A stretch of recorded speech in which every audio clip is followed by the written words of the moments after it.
You guys wanted it, you guys asked for it, and finally, we are going to be rebooking WrestleMania 32. And yes, I did steal the WWE 2K23 display from Walmart. Don't tell anybody. Much anticipated rebooking here on the channel. I know you guys have been waiting for this. We're not going to waste any time. This one's for you guys, man. The loyal viewers of the No Nation Wrestling YouTube channel. So let's go. Let's get into it.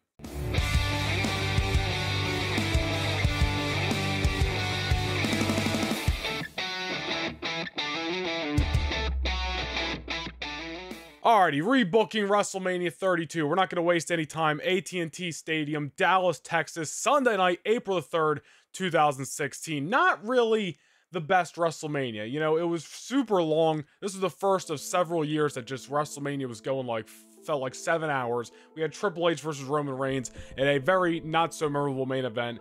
We had a lot of oddball decisions on the show. You know, I love Zack Ryder, Matt Cardona, but him winning the Intercontinental title just to hold it for one night was kind of like, that was weird. We had Brock Lesnar and Dean Ambrose in the most forgettable no-holds-barred street fight, whatever it was called, of all time. We got Shane versus Undertaker in a Hell in a Cell, which really was only memorable because Shane jumped off the Hell in the Cell. It's just not really a good WrestleMania. And what I think we put together here is freaking way times better. That doesn't even make any sense. It's way times better. Hell, I honestly think this is my best rebooking yet. We have rebooked WrestleMania 29, WrestleMania 18.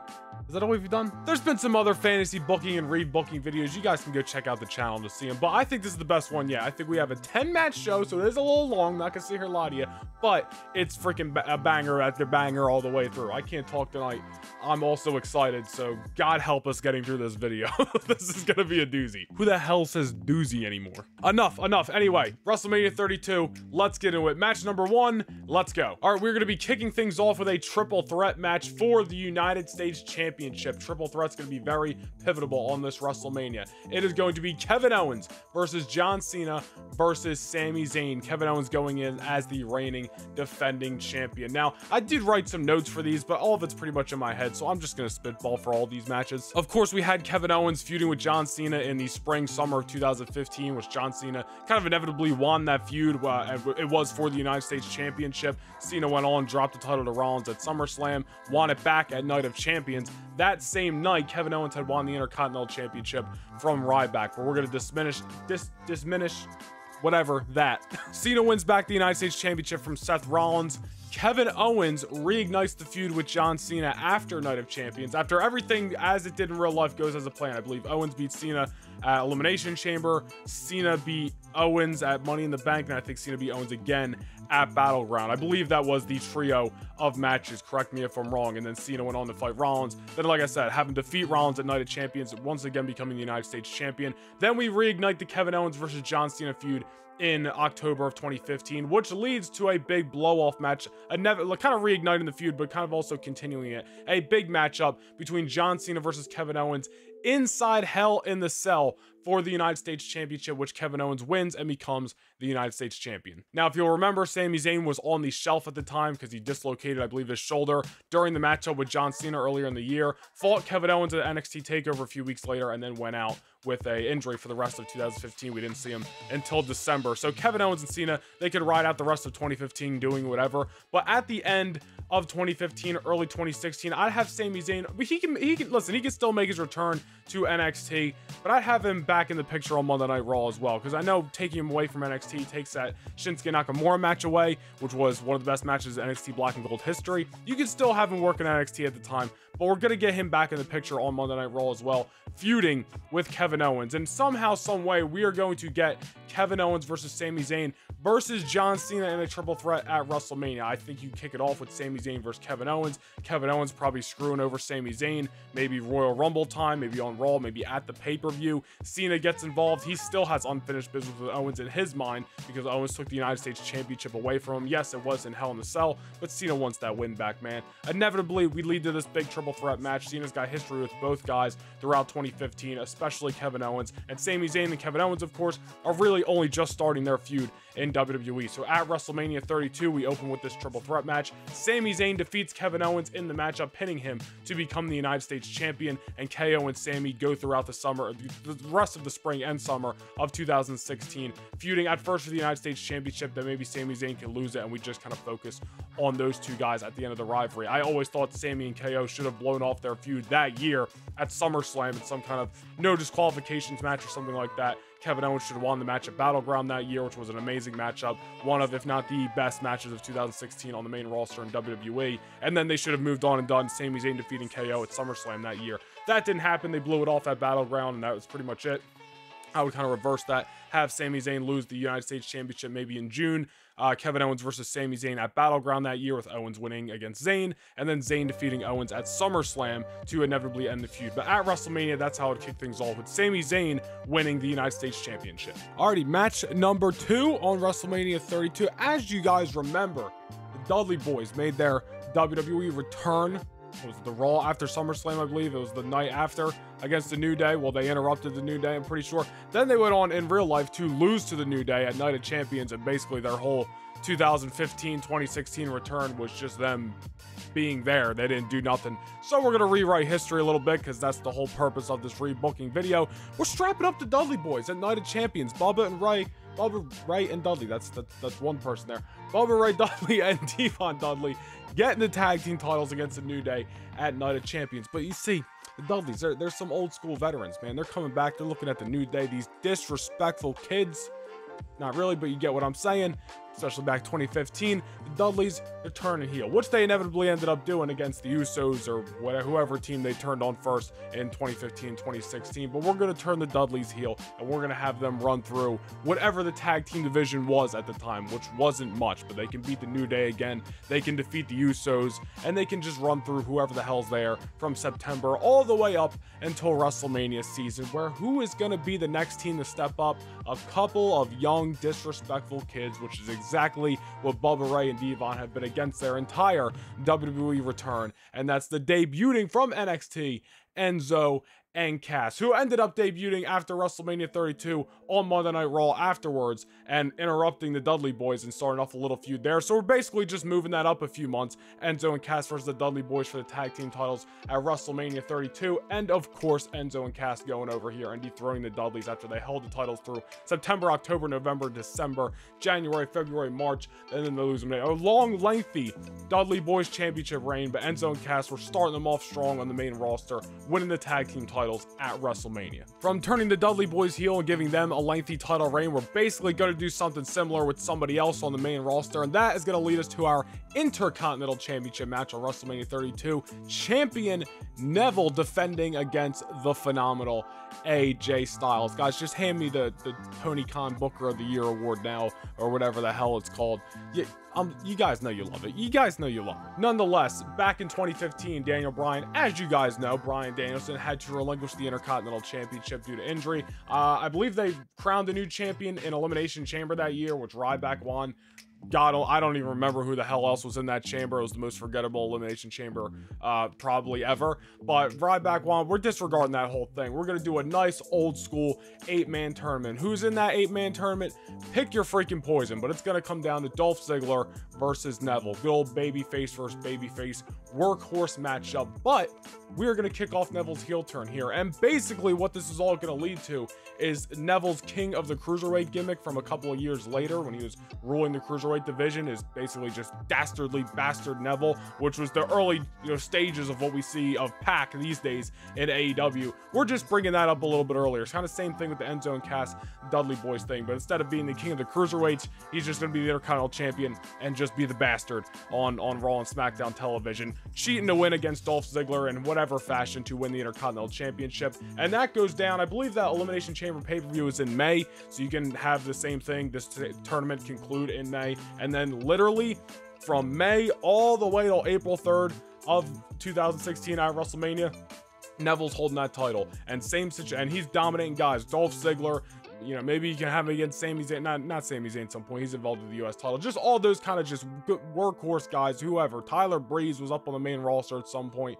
Whoever, it doesn't matter. He's just running through everybody who steps up, making him look like $1 million. Hell, if this actually happened, maybe he never would have left. Who knows? But AJ Styles debuts at the Royal Rumble, you know, and Neville's almost getting cocky at this point. He's beaten so many people. So after the Royal Rumble, Neville's like, yo, yeah, got some fresh blood on the main roster on Raw. You know what, AJ?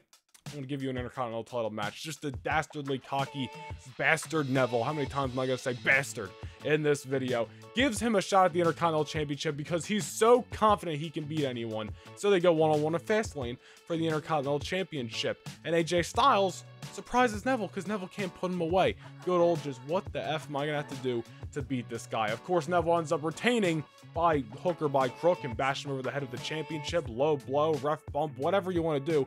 And Neville walks away the Intercontinental Champion. But of course, this ends up leading to a rematch at WrestleMania. I honestly didn't mind booking the match first at Fastlane, hypothetically, in our fantasy world, since everything else on this show would be fresh matchups. So, you know, just like how they did with Jericho and AJ. They did it first at, well, they did it first on Raw, then they did it at Fastlane, then they did it at WrestleMania 32. You could have the progression into WrestleMania and have the blow-off be Mania instead of Mania kind of being that first match between Neville and AJ. And of course, I would have AJ win the Intercontinental Championship here over Neville after he holds it for, you know, basically 10 months off a great reign. And I think it'd be a great matchup, obviously. I don't know if they ever went one-on-one.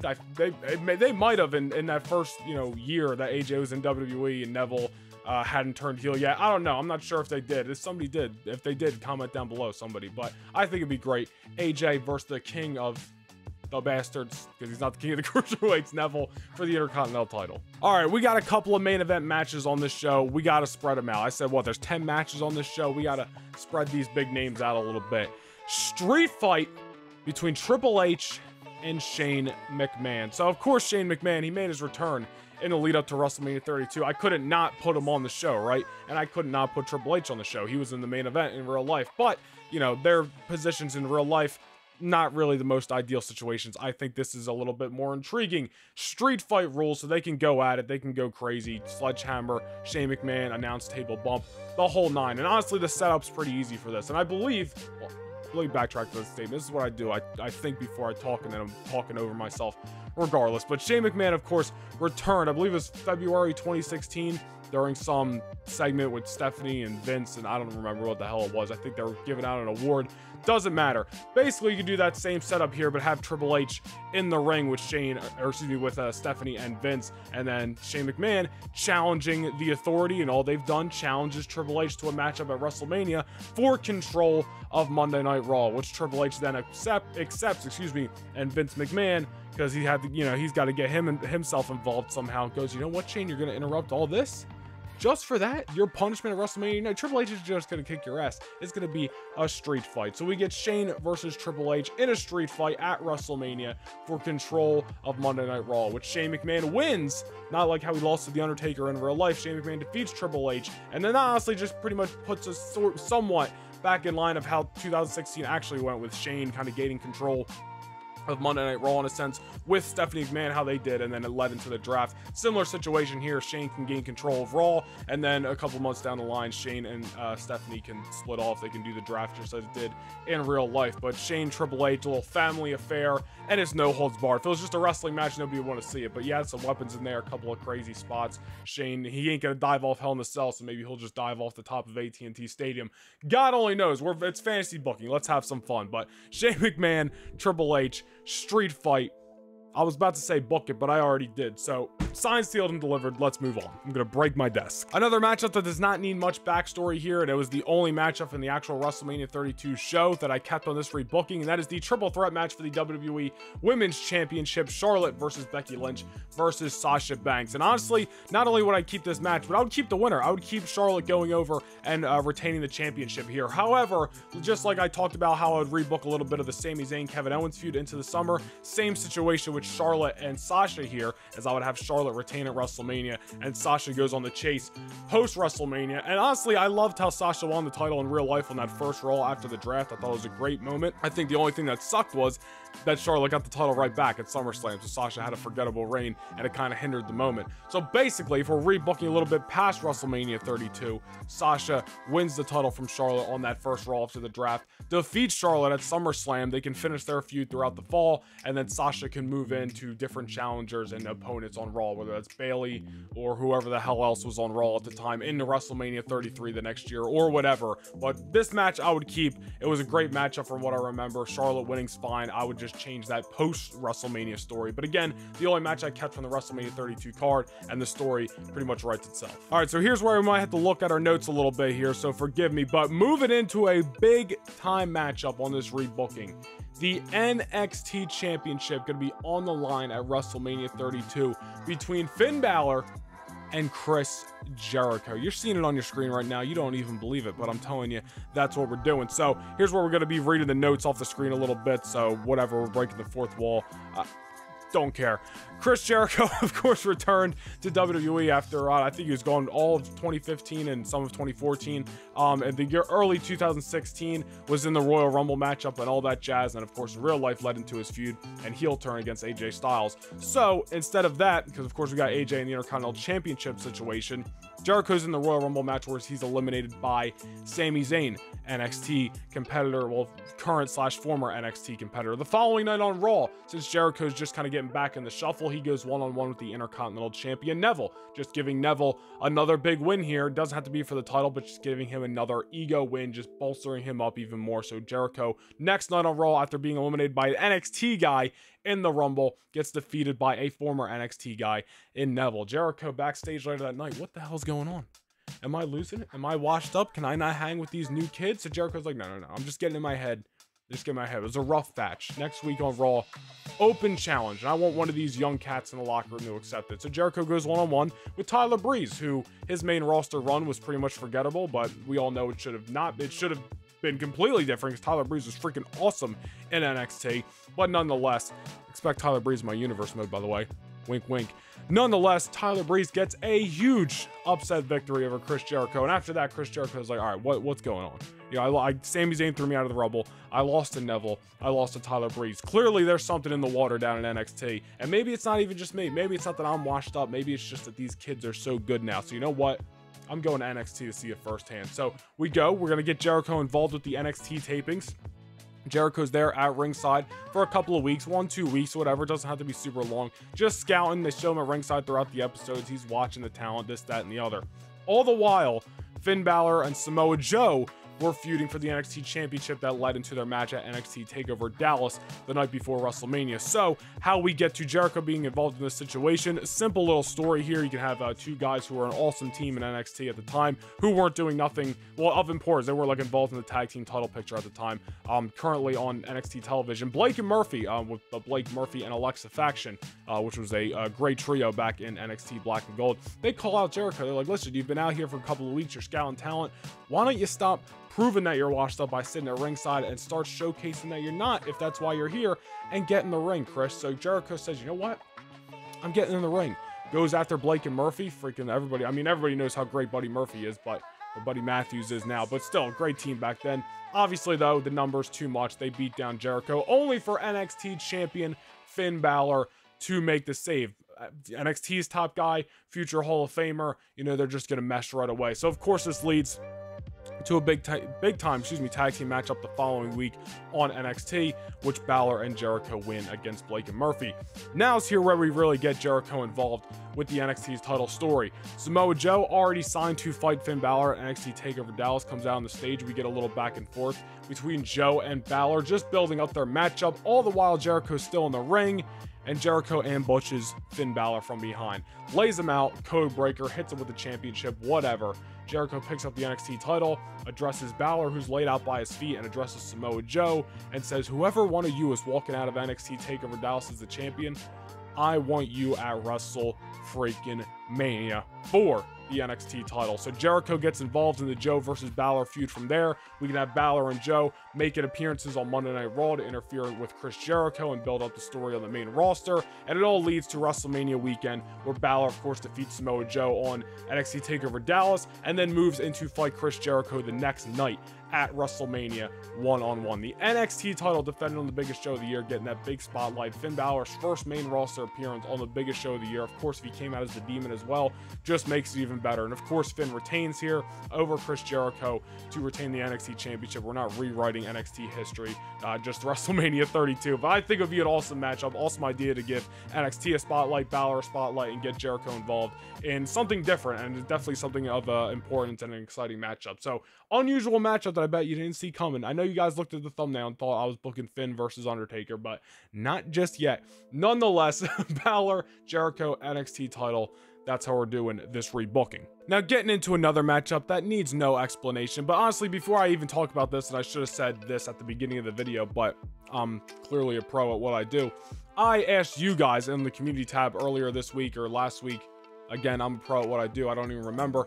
If you guys wanted me to book this realistic or fantasy, because realistic, there would be a ton of injuries during WrestleMania 32, and that would really hinder how we book this show. But you guys wanted fantasy, so that's why some of these names like John Cena, Undertaker, Sting, Bray Wyatt, guys we're still haven't talked about yet, are on the show because we're booking a little bit more fantasy here. So, nonetheless, Sting versus The Undertaker at WrestleMania 32. The dream matchup that we never got, the dream matchup that everybody wanted, the matchup that honestly I think a lot of people thought we were going to get that year at WrestleMania had Sting not gotten injured, because it was WrestleMania 31, Sting was on the card, Taker was on the card. We're like, why ain't we getting this matchup? Well, maybe they're saving it for Dallas next year, and maybe they were. I don't know if that was ever, in the works, ever in the plans of Sting and Taker were going to face that year, and then they just came up with something else, like way in advance, obviously, because Sting was out of commission.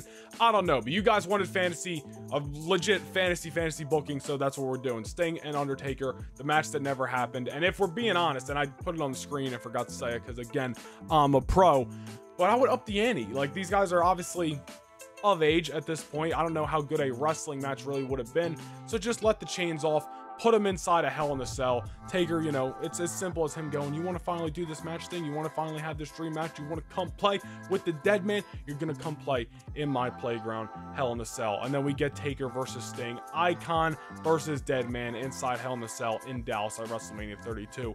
Tell me I'm not booking a better WrestleMania than real life. What did I say earlier? Give me that Booker of the Year award. Not Tony Khan, not TK, not Triple H either. No, all right, not what's his name in Impact. The hell's his name? Doesn't matter. Give me the Booker of the Year award. I killed. Nonetheless, Undertaker defeats Sting inside Hell in a Cell at WrestleMania 32. Next matchup here, we got to cool down a little bit from Taker versus Sting. Hell in a Cell is going to take a lot out of everybody, just the moment. It's going to be Rock versus Hogan-esque in a sense. Right before that, we had a great wrestling matchup between Jericho and Balor. So we're going to cool things down, but also still keep it exciting. We got a 6-man tag team matchup between the New Day and the Wyatt family, two of the big factions in WWE at the time. A rivalry, again, we got after WrestleMania 32 later in 2016, so we're just moving it up a little bit. And, I didn't write a full story here because we don't freaking need to. There was really, nothing else big for Bray Wyatt-wise that was sticking out at me in this show. I was toying with something between him and Lesnar, but I was like, honestly, nah.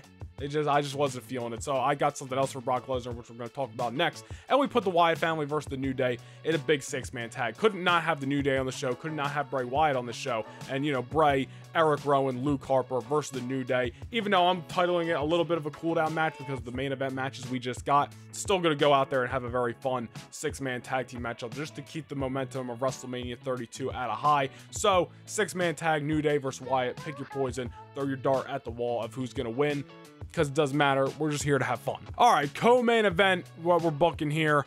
Again, 2016, there was some good stuff in 2016. I'm not gonna sit here and lie to you. It wasn't all great, but it was an overall probably good year for the most part. But we're gonna take something that happened at SummerSlam and we're gonna move it up to WrestleMania 32. Another guy who was injured during Mania 32, Randy Orton, missed the show.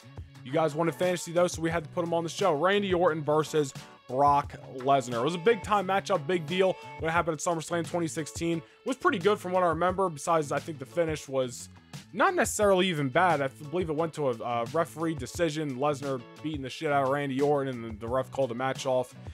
I don't remember what it exactly was, but nonetheless, we're just taking that, we're moving it up to WrestleMania. And I don't care about the finish, it's just the match itself. Two big names who really didn't have nothing else sticking out wise for WrestleMania to me on this show. And again, it was big at the time because Lesnar hadn't fought Randy Orton since, what, 2002? So, you know, it was obviously a big deal then, and in 2016 at SummerSlam. So we're just going to take that, put it on WrestleMania. It obviously feels like a WrestleMania matchup. We're just bolstering this show up with more main events. We got everybody on the show. Cena, Triple H, Sting, Undertaker, Jericho, Lesnar, Orton. More to come. What a WrestleMania, guys. Yep.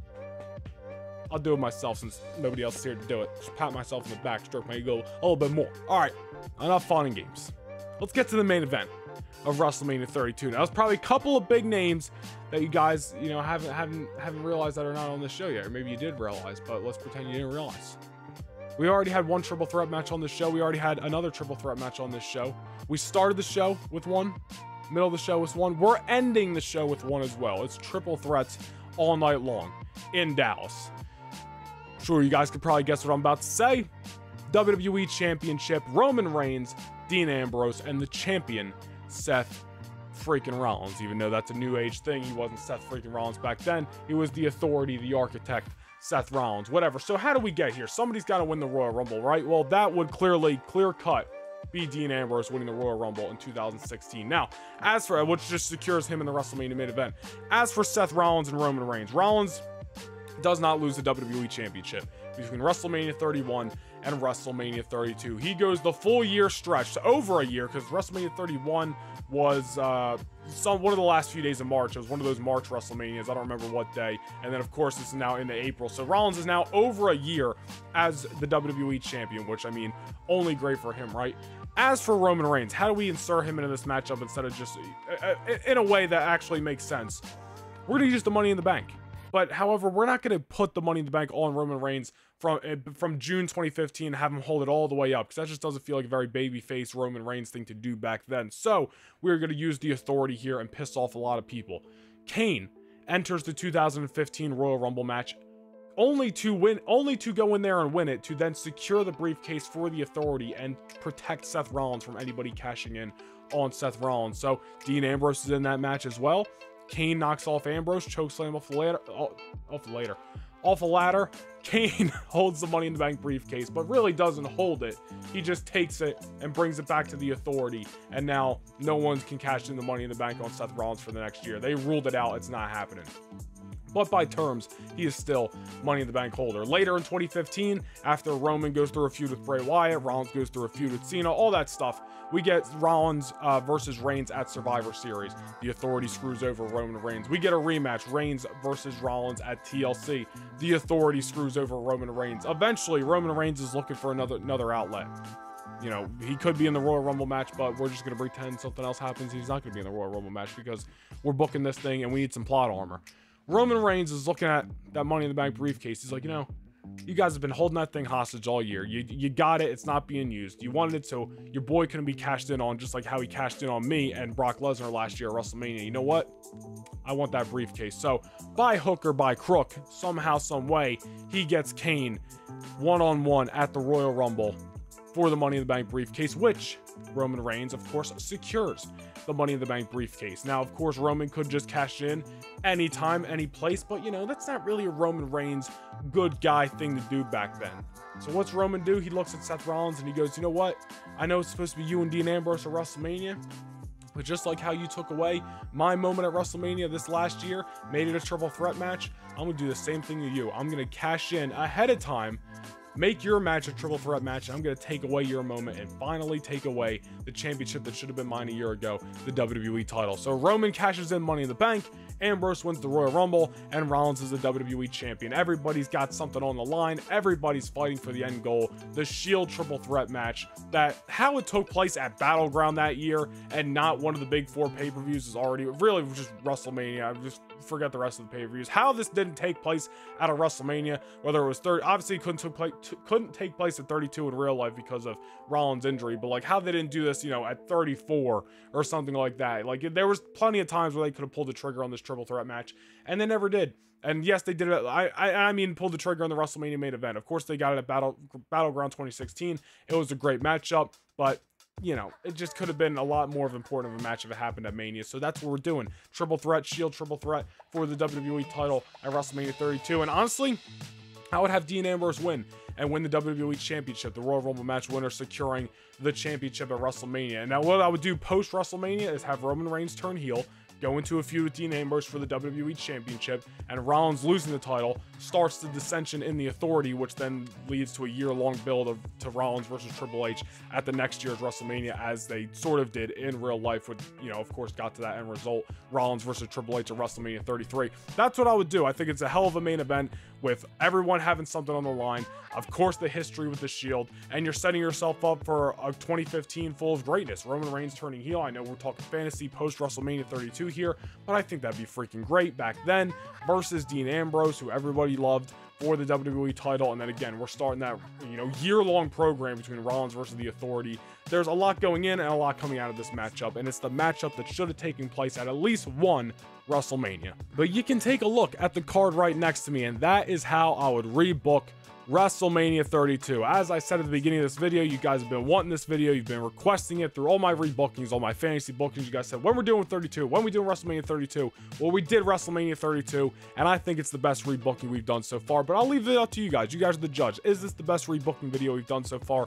Is my WrestleMania 32 match card better than the one that happened in real life? I think it's a clear-cut answer, but hey, you guys might like the real life one better, and if so, by all means, be my guest and you can enjoy the real life one better. But I think fantasizing about mine is better, but we all have our opinions. Let me know down below in the comments. But that is going to do it for this rebooking video, guys. I hope you enjoyed it very much. I don't know when the next rebooking video is going to be. Maybe we'll pump one more out before WrestleMania in real life. I'm not sure. I know a lot of people wanted me to do WrestleMania 34 and 35 as well, so we will see. I'm not promising it before WrestleMania, but it may be in the books. But nonetheless, we are 3 weeks away from WrestleMania in real time. No free fantasy booking, rebooking here. Real life WrestleMania is coming up very soon. So we're going to be talking about it on the channel in the weeks to come. Predictions, all that good stuff. So stay tuned to the No Nation Wrestling YouTube channel. Hit the like button, hit the subscribe button, hit the join button. You're not going to want to miss out on any of this future content. Thank you guys for checking out this video. More to come. I'll see you guys in the next one. Peace.